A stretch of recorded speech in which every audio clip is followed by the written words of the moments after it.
Magandang araw. Kahapon nga namalengke kami ng asawa ko pero medyo tinanghali nga kami ng gising. Pagkagising nga namin, niyaya ko na nga siya kaagad na magpunta ng palengke. 3,000 nga ang budget namin para sa 1 week naming ulam at grabe, sobrang mahal na talaga ng bilihin ngayon. Simula nga rin nung bumukod kami at magkaroon nga ng sariling bahay, ganitong setup na talaga yung gusto kong ginagawa. Well anyway, pagkadating nga namin sa bahay, kaagad ko na nga rin itong inasikaso para mabanlawan ko na nga ito kaagad. Gumawa na nga rin pala ako ng meal plan kagabi para sa 1 week nga naming uulamin. Separate ko na nga sila ng lagayan para hindi na nga ako mahirapan maghanap kung ano yung lulutuin ko. Ito nga ang mga chicken, iba't ibang part na nga itong kinuha ko dahil favorite nga yan ng mga anak ko. At syempre, hindi mawawala sa meal plan yung favorite nga nilang fried chicken.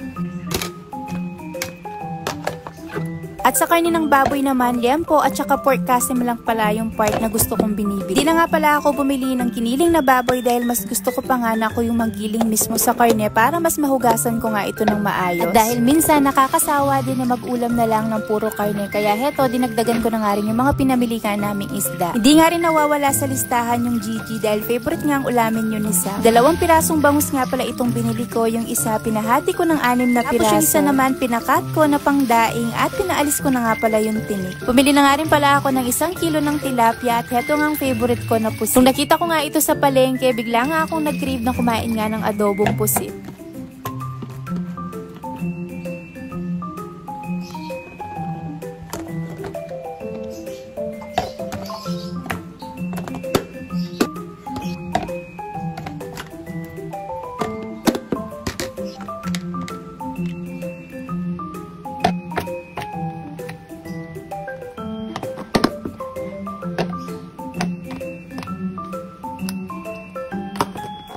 Pagkatapos ko nga maayos yung mga karne at isda, heto namang lababo at pinaggamitan ko ang nilinis ko para maalis nga yung amoy lansa. Gagamitin ko pa kasi yan mamaya dahil hindi pa nga ako tapos dito sa aking ginagawa.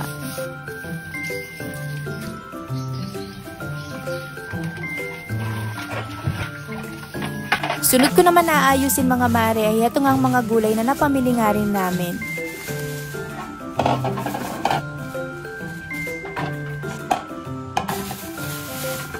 Nag-request nga pala dyan yung asawa ko na kung pwede ipagluto ko daw siya ng sinigang na bangus sa bayabas. Isa nga rin kasi yon sa pinakapaborito nga niyang ulamin. Kaso sobrang mahal nga ng kilo ng bayabas kaya kaunti nga lang yung nabili ko. Kinagabihan ko na nga lang pala na iluto yung ni-request niyang ulam dahil nalit na nga rin akong magasikaso dito. Ang niluto ko na nga lang para sa aming lunch ay corned beef dahil mabilis nga lang yung lutuin. Well anyway mga mare, hinugasan ko na nga rin pala itong mga gulay na pinamili namin. Grabe, sobrang mahal na talaga ng bilihin ngayon mga mare. Nabigla nga ako dito sa mga pinamili naming gulay, kakaunti lang pero 500 pesos na. Sa ibang palengke kasi kami nagpunta malapit dito sa amin. Pero kung maaga lang talaga kami nagising, baka nagpunta kami kung saan madalas kaming namamalengke ay baka mas nakamura pa kami. Baka siguro sa 3,000 pesos ay meron pa akong sukle na pwede ko nga ibili ng mga prutas. Well anyway, naayos ko na nga yung mga ibang sangkap na ginagamit ko sa pagluluto. At eto namang mga gulay, binabalot ko nga pala sila ng cling wrap para hindi nga sila kaagad mabulok. At eto na nga pala yung mga napamili namin sa 3,000 pesos na ulam namin for 1 week. Minsan ay nagkukulang yan, pero minsan ay may sumusobra pa. Kapag kaganito nga na meron na kami kaagad stock na ulam sa rep, ay hindi na sumasakit yung ulo ko kung ano nga ba yung uulamin namin sa araw-araw. O siya mga mare, hanggang dito na lang. Thank you for watching. Bye!